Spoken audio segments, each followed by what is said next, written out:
Who are you? I am Emily, and what else do you want to know? I don't know. Why are we here? Why are we here? So I think we're here to talk about medicine. Yes. Jacob hasn't actually told me all the questions, but it's fine.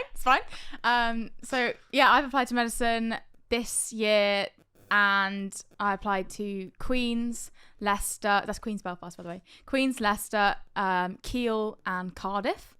It's been a long run. Not going to lie. It's like you start. Literally last year, you start like prepping everything. But yeah, finally UCAT is in. Haven't got any offers yet, but fingers crossed. Is that bad? No, I wouldn't say it's bad. So I've had 2 interviews from Queen's and Leicester, and they were in November. And they said to me that they won't like tell us until March sort of time. That's fine then. So it's really long. I don't if anyone wants to do medicine, you don't get your offers until like a really, really long time past everyone else. I think in a way that's kind of bad, but also in a way it's kind of, I don't know. It depends how you view it. But I feel like I'm sort of stuck in a limbo, like because some of my friends have all just got all their offers, and I'm sort of waiting. But so what are those interviews like? Are they like really awkward? No, they're not. So there's actually like different types of interviews. So if you go to Oxbridge, or some other unis do this as well, it's about like a panel interview. So if you have like three, 4, however many people, normally professionals in the field, so normally like a doctor and normally like a teacher or lecturer or something like that. So that's basically your classic Oxbridge. They'll just ask you questions. Sometimes it can be a bit rogue, but like more traditional, like just why do you want to do medicine, and then sometimes they rack in some like, I don't know. So let's pretend we're in an interview right now. Oh. Why do you want to do medicine? No. Let's not do that. But unless you want to actually hear my answer. But I was saying there's another type of interview, which is what I did. Yeah. So I didn't do panel. I did MMI. So this is called multiple mini interview, and this is basically speed dating, but like medicine questions. Yeah. So they can be so random. So when I can't actually tell you anything that happened in my interview because confidentiality. I signed the form and everything. Oh wow. Yeah, can't tell you. But I'll tell you like what it's like. So for one of them, I think it was like 8 minutes. It was just you and somebody else in a room, 8 minutes talking about one question, maybe 2, maybe 3 questions, depending on like what you were. Or it was a role play. So you just went into the room, you had like a little thing outside that told you what you need to like talk about. If it might say like Jacob is sitting here really sad, come in and be friendly to him, and that would literally be your role play scenario. So you're like pretending to be so you're like so it could be that, or it could be like a maths task, it could be just speaking, it could be like a puzzle sort of thing like that, and then you switch stations and there's like somebody else, like it's all in like a circuit basically, and then you do like 10 of them, 7 depending on like what the uni was. So how like deep can they go? Can they be like you've walked into a room and someone's had a heart attack? No. What would you do? No, they don't go that deep. But I can't, as I say, I can't tell you like the ones that I got. But not that deep. They were actually like, I was getting really into it. I'm not gonna lie. Like this is literally my favorite bit of the interview. And when I went to Queen's, there was literally like four stations with a role play, which is literally very role play heavy. Not many of medical schools do that. So only like one, like they normally have 1 and that's it. No, 4 like 7 minutes with these people. But I was getting so emotionally attached, and I still remember like how I felt like back in that interview, because I was like, it feels like it's a real person. Yeah. I was actually talking to this lady. Okay, maybe I'll just say a little bit. So she had like one of her, I think it was like her mum or something, had like an illness, and then she was struggling to cope with the illness, and I was like, I'm so sorry. And she was getting really into it, and I was like, I was getting into it as well. And anyways, but that demonstrates, you're ready to go. No, but I still think about it, and I just remember it just ended. Like the 8 minutes, it just ended, and I was off to the next one, and I was like, hang on a sec, like I haven't finished the combo. Don't know if she's okay. Anyway, sorry. What's she tearing up? Anyways, right, that's good. Moving on. Sure. Yeah. So the admissions, I have a lot of questions about admissions because there's all sorts of stuff going on. I asked you this before, but UCAT and BMAT. Yeah. Firstly, what are they? What did you do?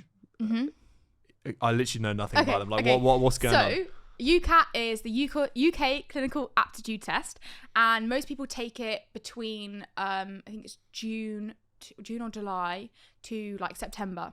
And you have to revise for this test, right? So basically it's made of, I think it's 4 sections. You have verbal reasoning, you have quantitative reasoning, you have abstract reasoning, and you have decision making. Not in that order, but anyways. Basically, it's a computerized assessment. So you go to the driving theory centre to do it. And it's quite complicated. But basically, what I would recommend you do is go to Medify, and then I'll go into like what the section's all about as well. Don't worry. But basically, how you practice for, you have to get like these apps like Medify courses, or I think I can't remember the other one, but there's like another really popular one that everyone uses. And to be fair, I think I should have used that one. Would have got me a better UCAT score. But anyways, besides the point, you basically have to pay, this is the thing about medicine as well. A lot of it's a lot of money. You have to keep paying. If you want to get into medicine, pay for this, and then anyways, so basically you get Medify, and then you learn how to do it, and then you take your test in whatever test slot you can, and you can like move it and stuff. But the actual test, here we go, this is what we're waiting for. So the first section is verbal reasoning, and what you get given is like a passage. It's basically comprehension.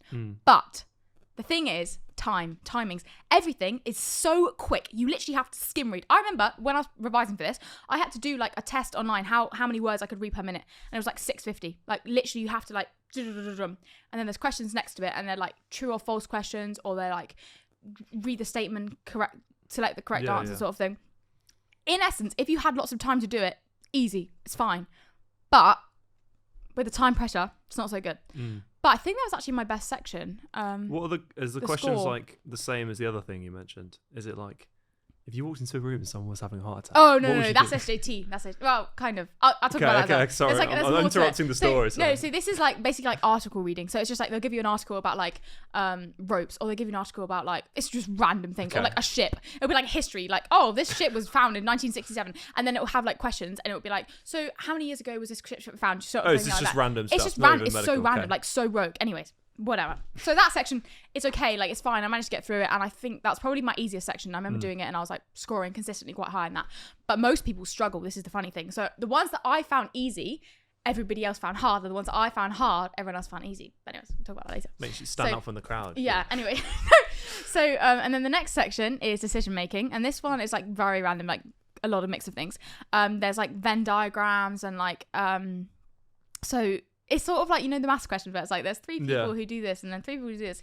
But then it's not that. It's like with shapes and stuff. Okay, it reminds me of like, it's really weird. We did this thing at the start of sixth form. It's like the Alice band test. Yeah, the Alice. Yeah. It reminds me of that. It's kind of like that, but kind of not. But I see how you're saying, because it's like on the computer. Yeah.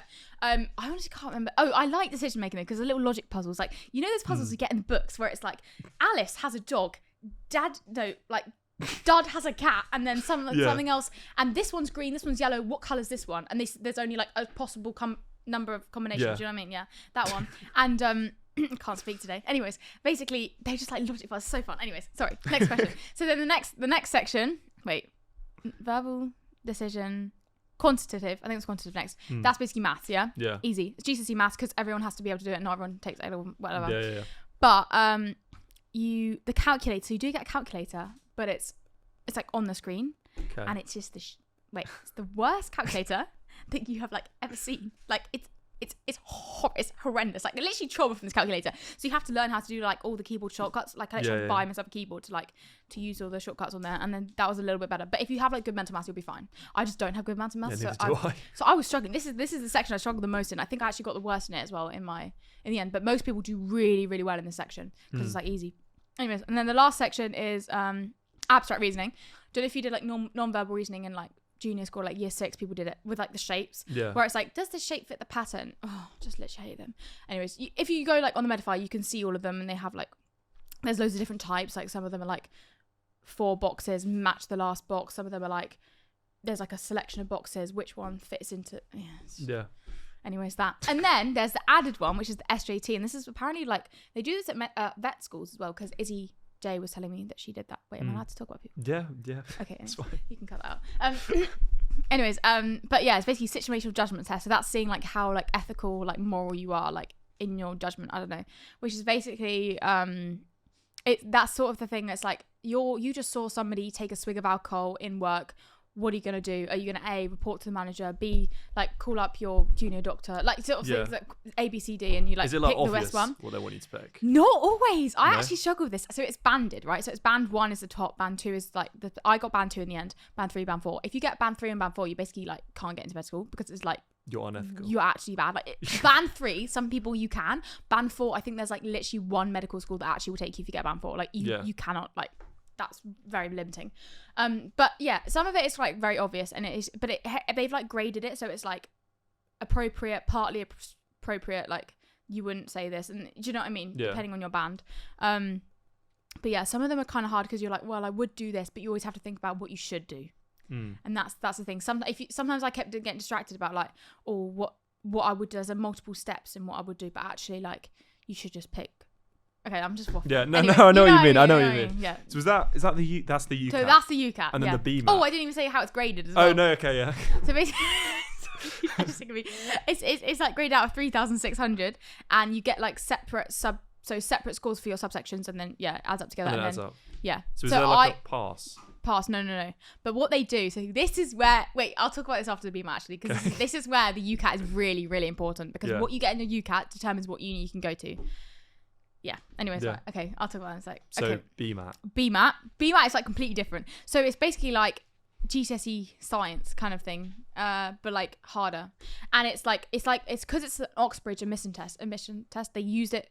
Yeah, they had it only for Oxbridge and Imperial, but now they've taken it out completely. So I don't know if this is going to be actually useful unless they bring back some sort of version of it. But it was basically like 3 sections, I think. One was just science. One was like you had to write an essay about a specific question, and then one was something else that I've forgotten. Yeah. So did you do that one, or No, I didn't do that one.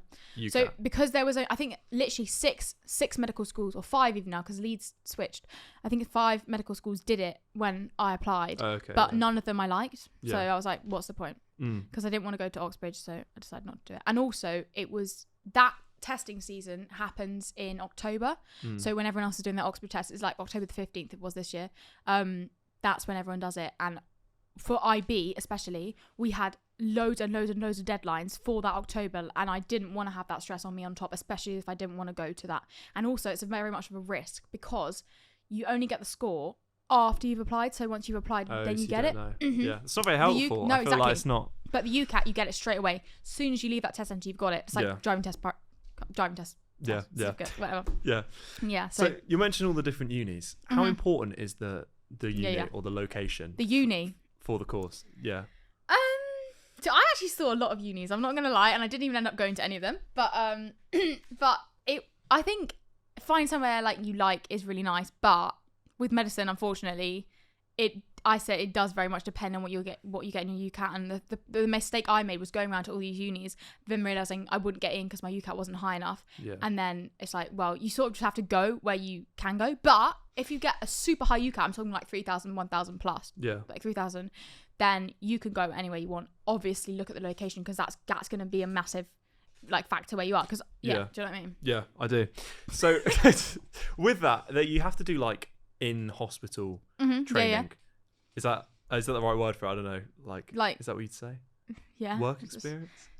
Do you like on placement? Yeah, that's placement. What I mean. Yeah. So is that guaranteed for everyone, or is this a thing where you have to apply to do placement? No. So it's guaranteed. So it depends how the uni does the like course. So places like Oxbridge, they do preclinical years and then clinical years. So you have 3 years preclinical where you're just learning the theory, just like you don't really go on many placements, maybe like once a week, like once a term, or I don't know, maybe less than that, even once a year. But then in the next 3 years for Oxbridge, I know this for Oxbridge, they just go to on placement everywhere, and everyone has to go on placement. You basically go where they send you. Like you don't get to pick. I think sometimes some people told me that they get to pick like the first 3 options or something, and then they get picked that, and they get free like accommodation often at the place where they have to go placement. But some of the other courses, so particularly the ones I was looking at, problem based. I don't know if you've looked at this, but I can talk about this if it's interesting. No. So problem based learning or integrated. Integrated is like the new version. So Oxbridge is traditional, so that's what I say, preclinical, clinical, and then integrated is like a mix. So they put in lectures plus like placement plus clinical skills plus this like it's like a meth class. I speak Spanish then, sorry. And it was like a mix of everything. All at the hospital? Yeah. No, not all at the hospital. Oh, okay. So this is like, it depends where you are. This is what I'm saying. But often those places, because they're using integrated approach, they have very early clinical contact. And this is something that really appealed to me. And when I was looking at my unis to pick, I picked the ones that were problem based and I picked the ones that were case based as well. I can talk about that if you want to know. So just some personal choice. just your personal choice, yeah. But if you go there, then they often have placement like straight, like very, very soon. So I think Queen's have it like a week literally a week when you've done it. Like maybe that's wrong actually. Maybe not Queen's. I've seen too many unis, but anyways, like some of them just literally straight away you're seeing patients, which I think personally is really good because I think that makes you a better doctor. But it's up to personal preference. So when you say you're seeing patients straight away, is this like while someone else is there though?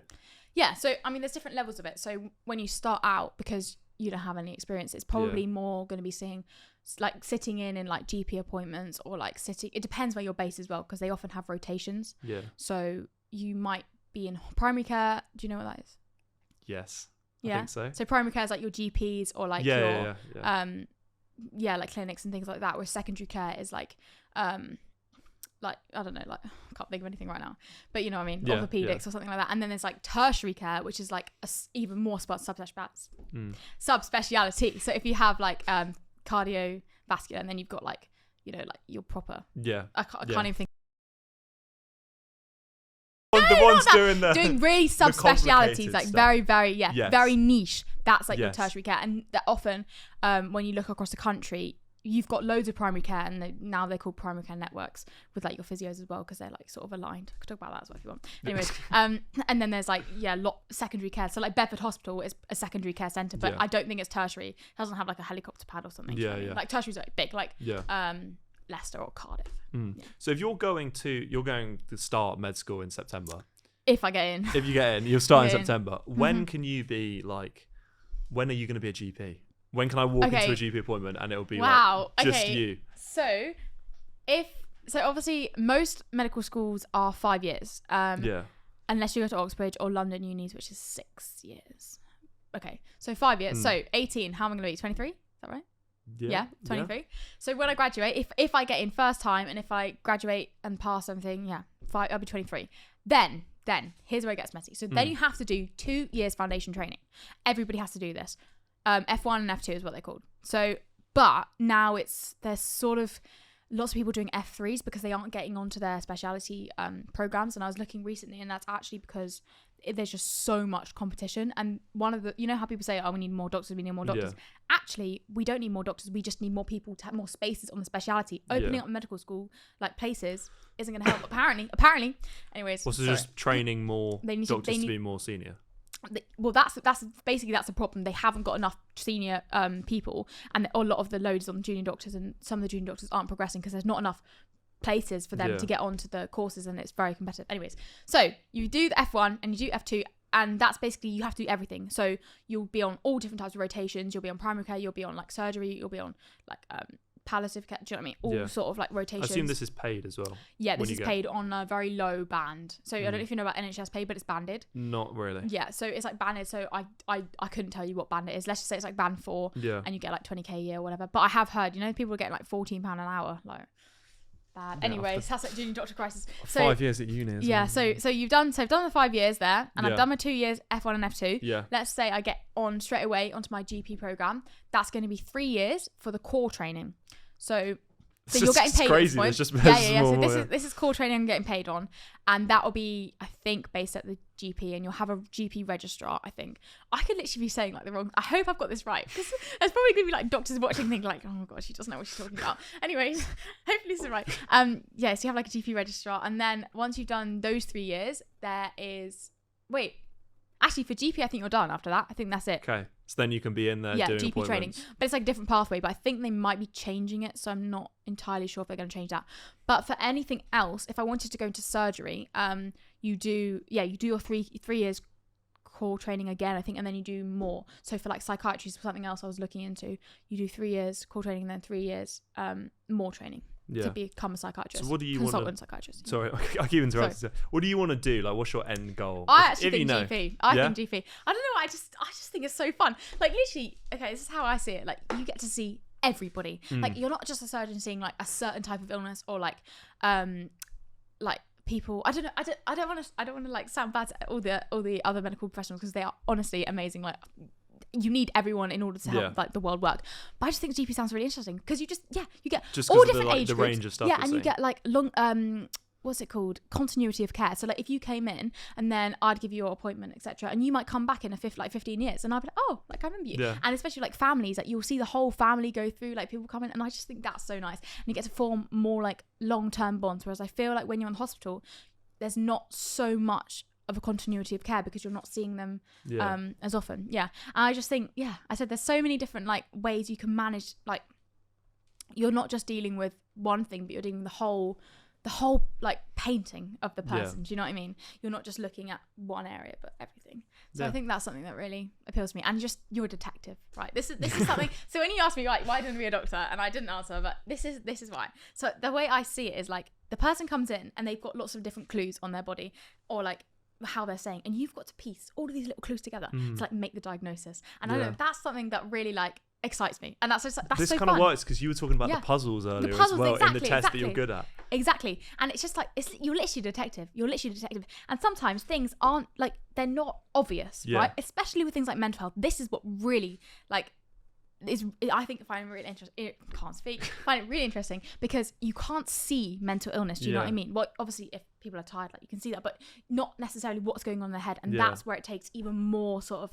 You have to go through the patient history. You have to go through their social history. You have to go through their drug history. You've got to look at all of these different components. You've got to look at their blood tests. You've got to look at their like hormone levels to piece together something. And I think that's what you want to do. That's why I want to be a GP. Anyway, so yeah. Right, I think that probably concludes us. Really? That's quick. I said it'd be quick. Okay. Unless there's anything else you want to add to. Do I feel like I need to give some advice? I feel like I need to give some advice to people who are applying. We can do some advice. If I was someone is going to apply to medicine specifically, and they have to do an interview. Yes. As well. What advice would you give? Interview advice. Well, I don't know, because I don't know how well my interviews went, but I think 100% be yourself. Be yourself and don't lie to anybody. They can see right through that. They don't want to see that. Make sure you do a research, like wider reading, because knowing all those NHS hot topics, even if they don't ask you directly, like I don't think many of them ask directly NHS hot topics. Do you know what that is? Basically things that are going on around in the news at the moment. Oh yeah, okay. You want to know about them, like the junior doctor strikes. You want to know about that. You want to know about the aging population. You want to know about these things, because even if they don't ask you directly, you can pull in that knowledge into an answer, and that will make it sound better. It makes you sound like you know what's going on. You can do interview courses. I didn't actually do like a proper one, but I feel like if I apply it again, I will, because it could be helpful, but it depends. But I signed up for like Medfully, which was an online platform. Guys, not sponsored. Anyways, and that like had lots of questions on there, which I think was good. But you can just find that online, like on like Medic Portal and things. There's literally so many resources out there. So if you need like resources, just Google. There's loads. Yeah. Thank you. But also do your work experience. If you do work experience as much as you can, and volunteer. And if you have all of that work experience, 100% that will help you in your interview, because you will know what you're talking about. You won't have to fake it. You will know. Yeah. Well, I wish you the best of luck. You're very energetic. Yeah. Very, it's your thing. Yeah. Thanks. Good luck.